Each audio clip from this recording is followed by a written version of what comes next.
চলে এসেছি আমি মায়াপুর ইস্কন মন্দিরে। আপনারা দেখতেই পাচ্ছেন স্বয়ং দ্বারকাধীশ বসে আছেন তাদের ভক্তদের সামনে। নমস্কার বন্ধুরা, চলে এসেছি নতুন একটি ভিডিও নিয়ে। আমি সুনিতা। আজকের ভিডিওতে থাকবে বারাসাতের বেস্ট 10টি পুজো প্যান্ডেল। হ্যাঁ, বারাসাতে অনেক বড় বড় নামকরা পুজো প্যান্ডেল হয়, তার মধ্যে থেকেই সেরা সেরা 10টি পুজো প্যান্ডেল শুধুমাত্র আপনাদের জন্য আমি কভার করেছি। পুরোটা পায়ে হেঁটে কিভাবে যেতে হবে, তাই পুরো ভিডিও স্কিপ না করে শেষ পর্যন্ত দেখতে হবে। তো চলো দেখে নেওয়া যাক। প্রথমে হৃদয়পুর ফ্রেন্ডস সার্কেল, এটা ডাকবাংলো মোড়ের ঠিক তার আগের রাস্তার উপরেই হয়। হৃদয়পুর রোডের উপর এটা হয়। জাস্ট দেখো কত সুন্দর নিখুঁত ডিটেলিংয়ে কাজ করা। যেসব শিল্পীরা এগুলো তৈরি করে তারা যে কতটা গুণী ট্যালেন্টেড মানুষ, তারা এই পুজোর সময়, সেটা কালী পুজো হোক বা দুর্গা পুজো হোক, সেই সময় সেগুলো বোঝা যায়। আমরা বলি না, আমরা মানুষরা সব পারি, চাইলে আমরা সব কিছু করতে পারি। এবার আমরা ভিতরের দিকে প্রবেশ করছি। আমি দুপুরের দিকে গেছিলাম, তো ওর জন্য ফাঁকা পেয়েছি, বাট সন্ধেবেলায় কিন্তু খুব যথেষ্ট ভিড় হয়। আমি জানি না কেন, বাট এই পুজোগুলো কিন্তু প্রচার পাওয়া দরকার। ছোট পুজো হোক বা বড় পুজো হোক, যেখানে অনেক অনেক মানুষের অক্লান্ত পরিশ্রম থাকে, সেটা সবসময় প্রচারে থাকা উচিত। এবার দেখো এখানে যে মায়ের মূর্তিটা কত দারুণ, কত সুন্দর। এখানে শ্যামা মায়ের পাশাপাশি দেবী পার্বতীকেও রাখা হয়েছে।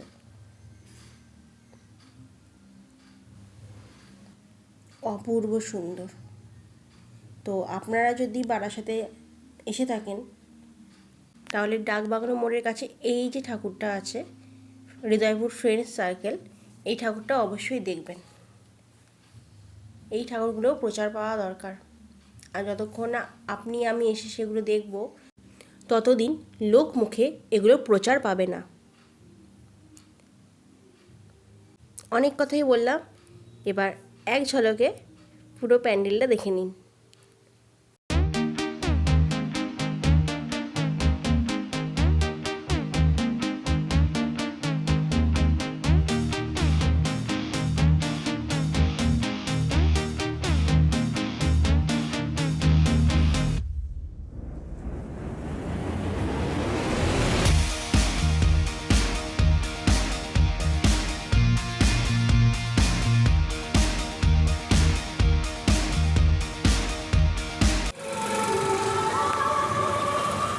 ওইদিকে ডাকবাংলো মোড়ের রাস্তাটা যেতে গিয়ে যশোর রোড, এটা পুরো হৃদয়পুর ফ্রেন্ডস সার্কেল। এইদিকে হচ্ছে ঠাকুরটা, এই যে ঠাকুরটা।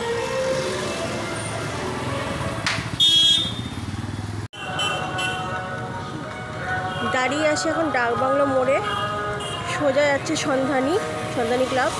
সন্ধানী ক্লাবে এবারে মায়াপুর ইস্কন হয়েছে, তো চলো দেখে নেওয়া যাক। সন্ধানী ক্লাবের পথেই পড়বে আমরা কজন ক্লাব। এটা একটা ছোট পুজো হয়।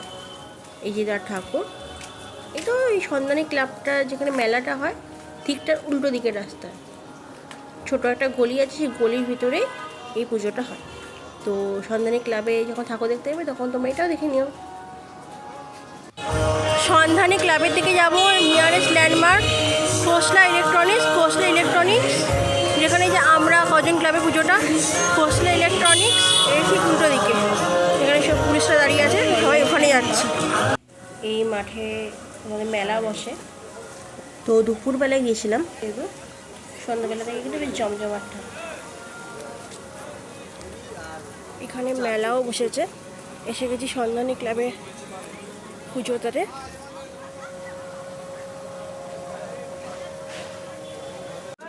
তো আমি এখানে ভুল করে মেলায় চলে এসেছি। ওই দিক থেকে অনেক দিকে রাস্তা আছে, সেই রাস্তা দিয়ে ঠাকুর দেখতে যেতে হবে। মেলায় গিয়ে চলে গেছে, মেলায় গিয়ে কিছু খাইনি, যাই হোক বাইরের দিক দিয়ে আছে ঢোকার রাস্তা।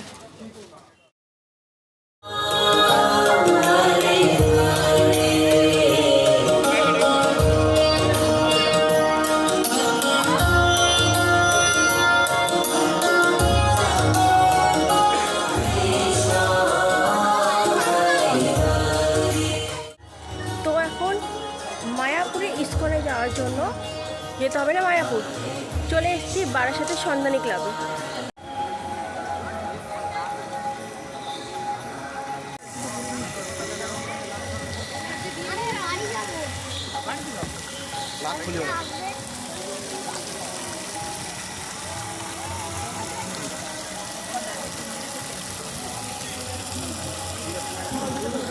এখানে এসে আমি কেমন যেন মায়াপুরকে ফিল করতে পারছি।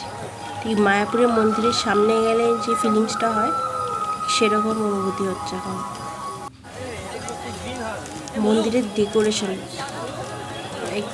সারাক্ষণ মানে তাকিয়েই থাকি, মানে এত সুন্দর ডেকোরেশন করেছে, এত সুন্দরভাবে তৈরি করেছে, হুবহু মায়াপুর ইস্কন মন্দির। যারা মনে করছেন যে মায়াপুর বেড়াতে যেতে পারছেন না আর তারা যদি বারাসাতে থাকেন, দয়া করে একবার ডাকবাংলো মোড় থেকে হাঁটা পথে 10 মিনিটও লাগবে না, পৌঁছে যাবেন মায়াপুরের ইস্কন মন্দিরে।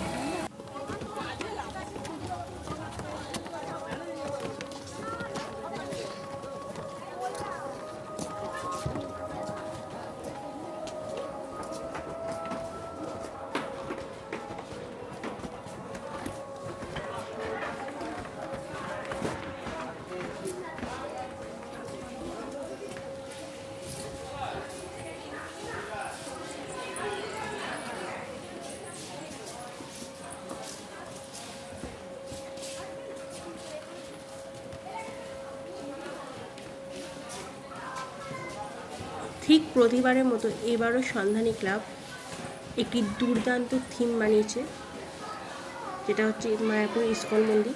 আর তার ভিতরে যে প্রতিমা তৈরি করা হয়েছে সেটি হলো কালী আর কৃষ্ণ মেলবন্ধন। হ্যাঁ, কৃষ্ণ কালী। যে কৃষ্ণ কালীকে দেখে আপনার চোখ ধাঁধিয়ে যাবে। এত অপূর্ব সুন্দর মূর্তি আমি এর আগে কোথাও দেখিনি। শুধু এখানে কৃষ্ণকালী নয়, সাথে গৌরনিতাই আর তার সখীবৃন্দ, তারাও কিন্তু কৃষ্ণকালীর সাথে আছে। আমি যখন গেছিলাম, আমি সত্যি বলছি, কম করে হলেও 20 মিনিট মতো আমি ওখানে বসে আমি শুধু এই মূর্তিটাকে দেখেছি। আমার কখনো কখনো এমনও মনে হয়েছে যে হয়তো স্বয়ং কৃষ্ণ আর কালী, কৃষ্ণকালী এখানে স্বয়ং উপস্থিত, যেখানে আপনার শুধু তাকিয়ে থাকতে ইচ্ছে করবে এই মূর্তির দিকে। এবছর সন্ধানী ক্লাব প্রায় অনেকগুলো জায়গা থেকে পুরস্কার জিতেছে, মানে বোঝাই যাচ্ছে যে এত সুন্দর থিম আর তাদের মাতৃ প্রতিমা যে বিভিন্ন জায়গা থেকে তারা পুরস্কার অর্জন করেছে। এইখানে এই মূর্তিটাকে এরা পুজো করবে, তো এটা তার পাশেই রাখা আছে। ছোট হলো কি দারুণ মূর্তিটা।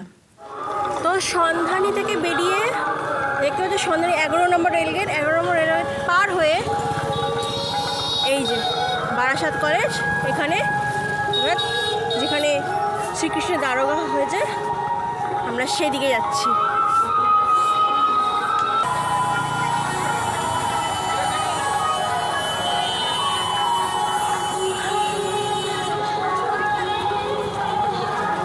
সোজা যেতে হবে।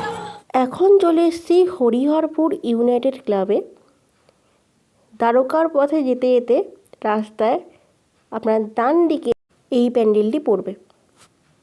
এটাও সেই ছোট পুজোই হয় এই ক্লাবের, বাট খুব ভালো।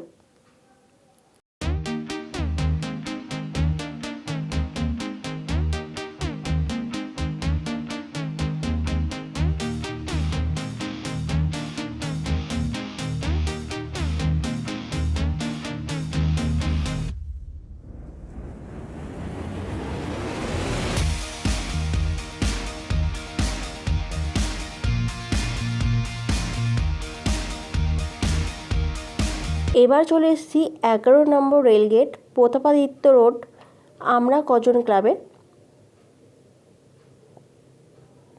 এবার এদের 35তম শ্যামা পূজা। এটা হরিহরপুর ইউনাইটেড ক্লাব থেকে সোজা হাঁটা যেতে হবে। হাঁটা পথে এটাও তোমাদের ডান দিকে পড়বে। হাঁটা পথে হয়তো 5 থেকে 7 মিনিট। এখানে মা কালীকে একদম মহাকালী রূপে প্রতিষ্ঠা করা হয়েছে। এবার মহাকালী রূপ দেখে নেওয়া যাক।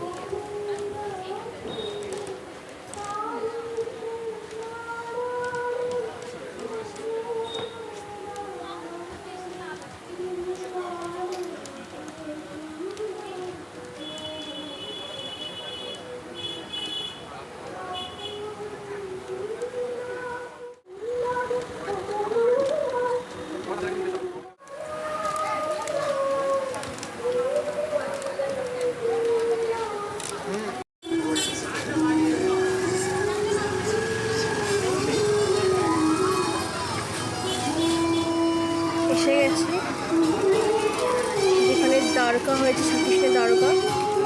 এই মসজিদটা পেরিয়ে সোজা হাঁটতে হবে বাড়ি ঘরে।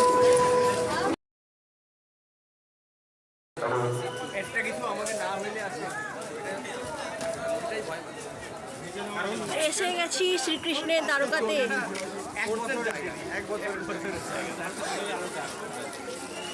বারাসাত তথা পশ্চিমবঙ্গের যে কটি কালী পুজো হয়, সেই কালী পুজোগুলোর মধ্যে অন্যতম প্রধান হলো বারাসাতে নবপল্লীর আমরা সবাই ক্লাবের এই পুজো প্যান্ডেল।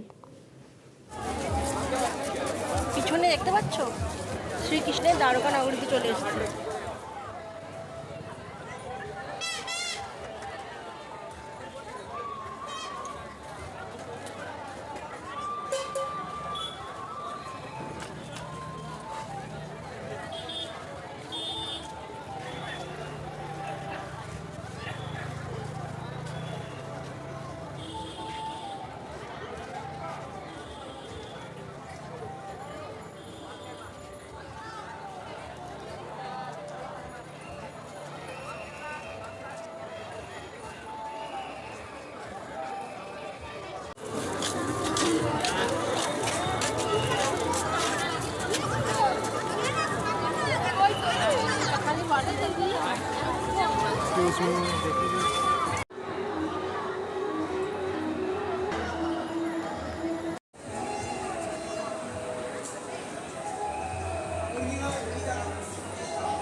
কি ডিটেলিংয়ে সুন্দর কাজটা করেছে।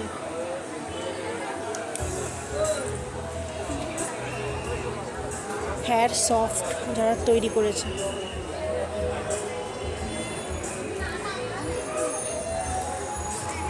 একবার ভিড়টা দেখো।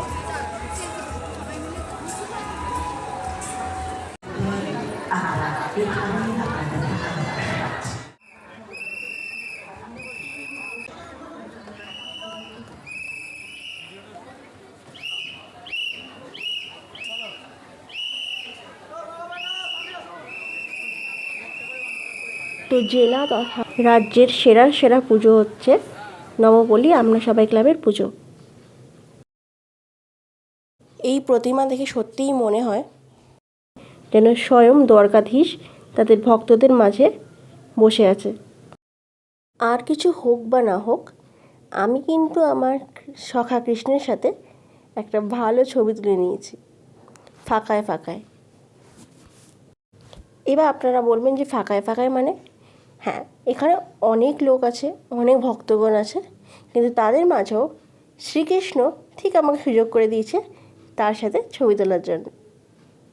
অবশ্যই আমি সোলো ট্রাভেল করি, তাই আমি নিজেই সেলফি তুলে নিলাম। কথায় কথায় প্যান্ডেলের ভিতরে ডেকোরেশন তো তোমাদের দেখাতে ভুলেই গেছি। তো একবার ভালো করে ডেকোরেশন দেখে নাও। ডেকোরেশন দেখে এটা কেউ বলবেই না যে এটা একটা প্যান্ডেলের থিম। এটা হচ্ছে আমরা সবাই ক্লাবের দ্বারকা যাওয়ার রাস্তা।